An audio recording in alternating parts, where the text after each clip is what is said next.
Hello बच्चों, कैसे हैं आप बच्चों। आज हम पढ़ेंगे क्लास 7th सामाजिक अध्ययन के अंतर्गत हमारे अतीत विषय का चौथा चैप्टर मुगल साम्राज्य। हम आपको बताएंगे इस पाठ से संबंधित प्रश्नों के उत्तर। तो चलिए शुरू करते हैं। आप भी पढ़ें हमारे साथ साथ और इन्हें अपनी नोटबुक में नोट करें ताकि आपको अच्छे से याद भी हो जाएं। तो बच्चों देख रहे हैं ना आप यहाँ पर, यह है आपका चौथा चैप्टर मुगल साम्राज्य।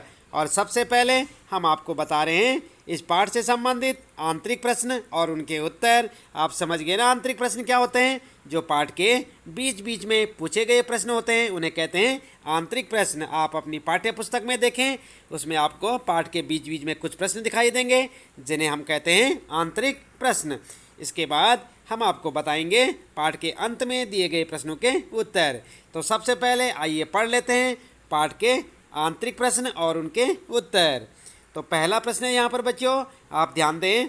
राजपूतों के साथ मुगलों के शादियों के कुछ उदाहरण दें। और आप देख सकते हैं इस प्रश्न को। ये प्रश्न आपका पेज नंबर 50 यानी 50 नंबर पेज पर आप देखें, वहाँ पर आपको इस प्रकार से एक प्रश्न मिलेगा। और उत्तर क्या लिख सकते हैं आप। उत्तर लिखेंगे जहांगीर की मां और अकबर की पत्नी कच्छवा की राजकुमारी थी। वह अंबर यानी कि वर्तमान में जिसे जयपुर के नाम से जाना जाता है के राजपूत शासक की पुत्री थी। शाहजहां की मां और जहांगीर की पत्नी एक राठौड़ राजकुमारी थी। वह मारवाड़ जिसे आप जोधपुर के नाम से जानते हैं के राजपूत शासक की पुत्री थी। तो इस प्रकार से आप इस प्रश्न का उत्तर लिख सकते हैं। इसके बाद बच्चों अगला प्रश्न है यहाँ पर, प्रश्न दूसरा। आप ध्यान दें, यह है आपका दूसरा प्रश्न। अकबर और औरंगजेब के शासनकाल के मनसबदारों की संख्या की तुलना करें। और ये प्रश्न आपको कहाँ मिलेगा बच्चों। ये प्रश्न मिलेगा पेज नंबर 31 पर। आप देखेंगे वहाँ पर आपको ये प्रश्न मिलेगा और उत्तर में लिखेंगे आप 5000 जात वाले अभिजातों का दर्जा 1000 जात वाले अभिजातों से ऊंचा था। अकबर के शासनकाल में 29 यानी कि 29 ऐसे मनसबदार थे जो 5000 जाते की पदवी के थे। औरंगजेब के शासनकाल तक ऐसे मनसबदारों की संख्या 79 यानी कि 79 हो गई। इस प्रकार से आप इस प्रश्न का उत्तर लिख सकते हैं। इसके बाद बच्चों देखते हैं यहाँ पर तीसरा प्रश्न। अकबरनामा और आईन अकबरी के बारे में व्याख्या करें। ये प्रश्न मिलेगा आपको 53 नंबर पेज पर। और यहाँ पर आप उत्तर लिखेंगे अकबर ने अपने करीबी मित्र और दरबारी अबुल फजल को आदेश दिया कि वह उसके शासनकाल का इतिहास लिखें। अबुल फजल ने यह इतिहास 3 जिल्दों में लिखा।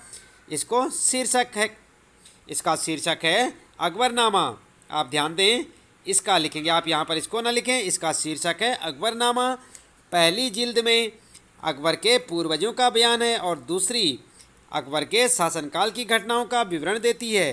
तीसरी जिल्द आईने अकबरी है। इसमें अकबर के प्रशासन, घराने, सेना, राजस्व और साम्राज्य के भूगोल का ब्यौरा मिलता है।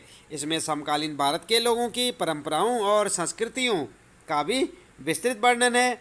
आईने अकबरी का सबसे रोचक आयाम है विविध प्रकार की चीज़ों, फसलों, पैदावार, कीमतों, मजदूरी और राजस्व का सांख्यिकीय विवरण। तो इस प्रकार से आप यहाँ पर तीसरे प्रश्न का उत्तर लिख सकते हैं। तो देखा बच्चों आपने यहाँ पर, ये थे आपके तीनों प्रश्न जो कि आपके पाठ्य पुस्तक के आंतरिक भाग में आपको मिलेंगे। और यहाँ पर आप देख सकते हैं ये है पहला प्रश्न। इस प्रकार से आप इस प्रश्न का उत्तर लिखेंगे। इसके बाद देखते हैं यहाँ पर दूसरा प्रश्न, ये है आपका और उसका उत्तर। और इसके बाद ये है आपका तीसरा प्रश्न और उसका उत्तर। इसके बाद अब देख लेते हैं बच्चों, यहाँ पर पाठ के अंत में कुछ प्रश्न दिए गए हैं। आप अपनी पाठ्य पुस्तक में देख सकते हैं और उनके उत्तर हम आपको यहाँ पर बता रहे हैं। आप इन्हें अपनी नोटबुक में नोट करें और याद भी करें। तो सबसे पहले यहाँ पर प्रश्न है, फिर से याद करें। और क्या याद करें बच्चों, यहाँ पर देख रहे हैं ना आप, ये लिखें यहाँ पर सही जोड़े बनाएं। और यहाँ पर आपने क्या करना है, जोड़े बनाने हैं। जैसे मनसब के साथ क्या आएगा, इनमें से देखना होगा आपको। मंगोल में क्या आएगा, सिसोदिया राजपूत, राठौर राजपूत, नूरजहाँ सूबेदार। तो इनके साथ आप क्या करेंगे, मिलान करेंगे। और क्या होगा आपका उत्तर, मिलान में आप यहाँ पर देख सकते हैं उत्तर में क्या क्या मिलाएंगे। जैसे यहाँ पर है मनसबदार या मनसब लिख सकते हैं आप, पद। मंगोल में उज़्बेक सिसोदिया राजपूत में के साथ मिलाएंगे मेवाड़, और राठौर राजपूत के साथ मारवाड़, नूरजहाँ के साथ जहांगीर, सूबेदार के साथ गवर्नर। तो इस प्रकार से आप जो है इनका मिलान कर सकते हैं। समझ गए ना बच्चों? ये है आपका उत्तर और ये है आपका प्रश्न और ये है उत्तर। इस प्रकार से आप लिखेंगे। इसके बाद बच्चों आप ध्यान दें, अगला प्रश्न है दूसरा, रिक्त स्थानों को भरें। और यहाँ पर देखेंगे आप रिक्त स्थानों में यहाँ पर जैसे रिक्त स्थान दे रखे हैं ये बच्चों, और इसी के साथ साथ अन्य में भी आप देख सकते हैं ये रिक्त स्थान यहाँ पर खाली छोड़ रखे हैं। और कै, ख, ग और घ देख रहे हैं ना आप यहाँ पर। तो कै में क्या पूछा है?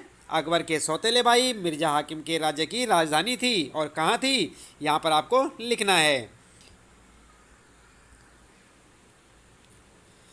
तो बच्चों यहाँ पर आप ध्यान देंगे, जैसे कि ख है यहाँ पर दक्कन की पांचों सल्तनत बरार खानदेश अहमदनगर, और यहाँ पर आपके लिए खाली छोड़ रखा है और थी। इसी प्रकार यदि जात एक मनसबदार के पद और वेतन का द्योतक था तो सवार, और यहाँ पर आप लिखेंगे को दिखाता था। इसी प्रकार घ देख सकते हैं आप यहाँ पर, और इनके उत्तर क्या लिखेंगे आप? इनके उत्तर इस प्रकार से लिखेंगे आप। पहले वाले में लिखेंगे आप उत्तर में भरेंगे काबुल, और ख वाले में बीजापुर और गोलकुंडा, और ग वाले में सैन्य उत्तरदायित्व, और घ वाले में क्या लिखेंगे आप? लिखेंगे सुलह कुल। तो इस प्रकार से आप देख सकते हैं इस प्रश्न के उत्तर में आप जहाँ जहाँ खाली छोड़ रखे हैं यहाँ पर आप इस प्रकार से भरेंगे। जैसे कि यहाँ पर आप भर सकते हैं क वाले में यहाँ पर लिखेंगे आप काबुल। आप समझ गए ना? तो इसी प्रकार से आप इन प्रश्नों का उत्तर लिख सकते हैं। और उसके बाद देखते हैं बच्चों यहाँ पर तीसरा प्रश्न है, मुगल राज्य के अधीन आने वाले केंद्रीय प्रांत कौन से थे? उत्तर में लिखेंगे मुगल राज्य के अधीन आने वाले केंद्रीय प्रांत दिल्ली और आगरा, ये लिखेंगे आप उत्तर। और इसके बाद अगला प्रश्न है, मनसबदार और जागीर में क्या संबंध था? उत्तर लिखेंगे मनसबदार अपना वेतन राजस्व एकत्रित करने वाली भूमि के रूप में पाते थे जिन्हें जागीर कहते थे, और जो तकरीबन इफ्ताओं के समान थी, परंतु मनसबदार मुक्तियों से भिन्न अपने जागीरों पर नहीं रहते थे और न ही उन पर प्रशासन करते थे। उनके पास अपनी जागीरों से केवल राजस्व एकत्रित करने का अधिकार था। यह राजस्व उनके नौकर उनके लिए एकत्रित करते थे, जबकि वे स्वयं देश के किसी अन्य भाग में सेवारत रहते थे। तो इस प्रकार से आप उत्तर लिख सकते हैं। इसके बाद बच्चों अगला प्रश्न है, यहाँ पर आप देख सकते हैं, आइए समझें। और यहाँ पर पूछा गया है, जैसे कि आप देख रहे हैं यहाँ पर पांचवा प्रश्न है, मुगल प्रशासन में जमींदार की क्या भूमिका थी? उत्तर में लिखेंगे मुगलों की आमदनी का प्रमुख साधन किसानों की उपज से मिलने वाला राजस्व था। अधिकतर स्थानों पर किसान ग्रामीण कुलीनों यानी जमींदारों को अपना राजस्व देते थे। एकत्रित किए गए राजस्व को जमींदार सरकारी खजाने में जमा करते थे। तो इस प्रकार से आप उत्तर लिख सकते हैं। छठा प्रश्न है बच्चों, शासन प्रशासन संबंधी अकबर के विचारों के निर्माण में धार्मिक विद्वानों से होने वाली चर्चाएं कितनी महत्वपूर्ण थी? और इस प्रश्न का उत्तर होगा अकबर के विचारों के निर्माण में धार्मिक विद्वानों से होने वाली चर्चाएं निम्न प्रकार महत्वपूर्ण थी। और क्या क्या थी? यहाँ पर आप पॉइंट बना के लिखें, धार्मिक चर्चाओं और परिचर्चाओं से अकबर को ज्ञात हुआ कि धार्मिक कट्टरता प्रजा के विभाजन और असामंजस्य के लिए उत्तरदायी होती है। नंबर 2, ये अनुभव अकबर को सुलह कुल या सर्वत्र शांति के विचार की ओर ले गया। इसके बाद नंबर 3 पे लिखेंगे आप, इन चर्चाओं से उसे प्रशासन की एक स्पष्ट सोच प्रदान की जिसमें केवल सच्चाई, न्याय और शांति पर बल था। तो इस प्रकार आप अपना उत्तर लिख सकते हैं। इसके बाद बच्चों यहाँ पर देखते हैं अगला प्रश्न है, 7वां प्रश्न, मुगलों ने खुद को मंगोलों की अपेक्षा तैमूर के वंशज होने पर क्यों बल दिया? उत्तर में लिखेंगे मुगल 2 महान शासक वंशों के वंशज थे। माता की ओर से मंगोल शासक चंगेज खान के वंशज थे और पिता की ओर से वे ईरान, इराक और वर्तमान तुर्की के शासक तैमूर के वंशज थे। परंतु मुगल अपने को मंगोल या मुगल कहलवाना पसंद नहीं करते थे। ऐसा इसलिए था क्योंकि चंगेज खान से जुड़ी स्मृतियां सैकड़ों व्यक्तियों के नरसंहार से संबंधित थी। दूसरी तरफ मुगल तैमूर के वंशज होने पर गर्व का अनुभव करते थे क्योंकि उनके इस महान पूर्वज ने 1398 में दिल्ली पर कब्जा कर लिया था। तो इस प्रकार से आप इस प्रश्न का उत्तर लिख सकते हैं। देख रहे हैं ना आप यहाँ पर 7वां प्रश्न और उसका उत्तर। इसके बाद बच्चों 8वां प्रश्न है यहाँ पर, आइए विचार करें। भू राजस्व से प्राप्त होने वाली आय मुगल साम्राज्य के स्थायित्व के लिए कहाँ तक जरूरी थी? तो इस प्रश्न में उत्तर लिखेंगे आप। उत्तर लिखेंगे, भू राजस्व से प्राप्त होने वाली आय मुगल साम्राज्य के लिए निम्न कारणों से जरूरी था। और क्या थी?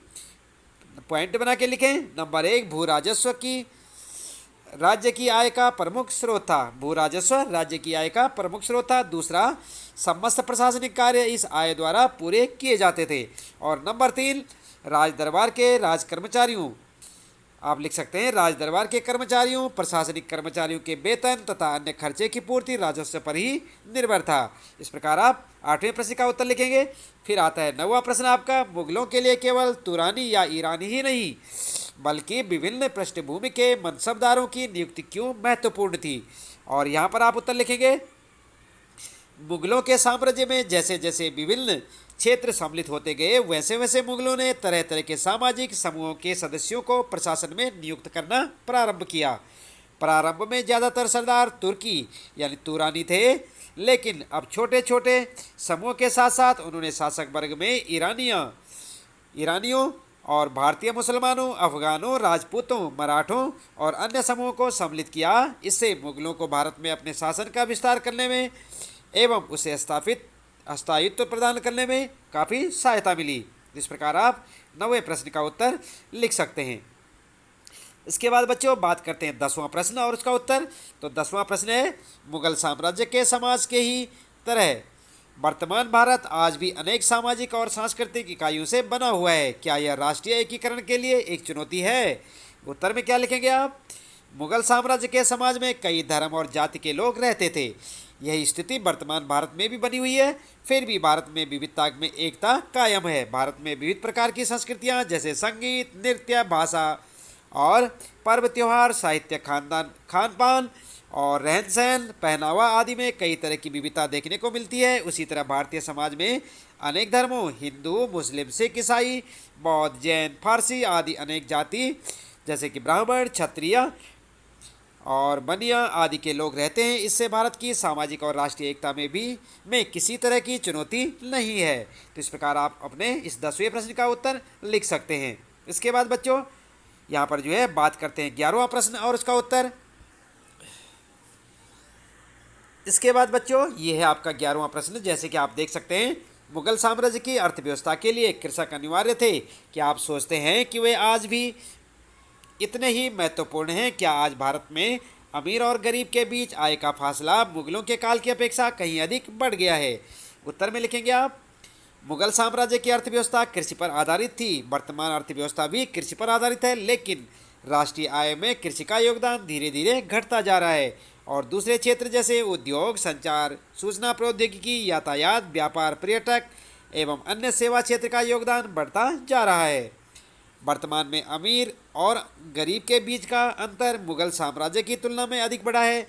मुगल काल में यहाँ पर देख सकते हैं आप 5.6% व्यक्ति कुल संसाधनों के मात्र 61.5% का उपभोग करते थे, जबकि आज लगभग 5% व्यक्ति देश के लगभग 90% संसाधनों का उपभोग करते हैं।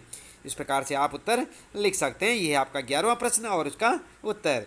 इसके बाद बच्चों देखते हैं यहाँ पर 12वां प्रश्न, आइए करके देखें। आप देख रहे हैं यहाँ पर, और यह आपका 12वां प्रश्न। इसमें मुगल साम्राज्य का उपमहाद्वीप के विभिन्न क्षेत्रों पर अनेक तरह से प्रभाव पड़ा। पता लगाइए कि जिन नगर, गांव अथवा क्षेत्र में आप रहते हैं उस पर इसका कोई प्रभाव पड़ा था। तो यहाँ पर क्या करेंगे आप बच्चों, आप यहाँ पर जो है स्वयं पता लगाएंगे और अपने आप उत्तर लिखेंगे कि मुगल काल का आपके क्षेत्र पर क्या प्रभाव पड़ा था। उस ज़माने की कुछ निशानियाँ या कुछ जो ऐसी चीज़ें आपके पास वहाँ पर मौजूद हैं उस क्षेत्र में, जैसे आप कह सकते हैं कि आप मुगल साम्राज्य का प्रभाव यानी कि मुगल साम्राज्य की चीज़ें हैं। तो इस प्रकार बच्चों इस पाठ से संबंधित आपके सारे प्रश्नों के उत्तर समाप्त होते हैं। आप ध्यान दें, हम पढ़ रहे थे क्लास 7 हमारे अतीत पाठ का 4था चैप्टर मुगल साम्राज्य। हमने आपको बताया इस पाठ से संबंधित प्रश्नों के उत्तर। इसी प्रकार हम आपको कक्षा 7 हमारे अतीत और सामाजिक अध्ययन के अन्य पाठों को यहाँ पर जो है प्रश्न उत्तर आपको दिखाएंगे, उन्हें पढ़कर सुनाएंगे आपको। आप चाहें तो उन्हें लिख सकते हैं, नोट कर सकते हैं और उन्हें याद करें। साथ ही साथ कक्षा 7 हिंदी के सभी पाठों कविताओं का सारांश, भावार्थ आदि जानने के लिए आप चैनल को सब्सक्राइब करें और लगातार देखते रहें इस चैनल में, हमारे साथ जुड़े रहें लगातार। तो बच्चों, आज के लिए इतना काफ़ी है। आपका दिन शुभ हो।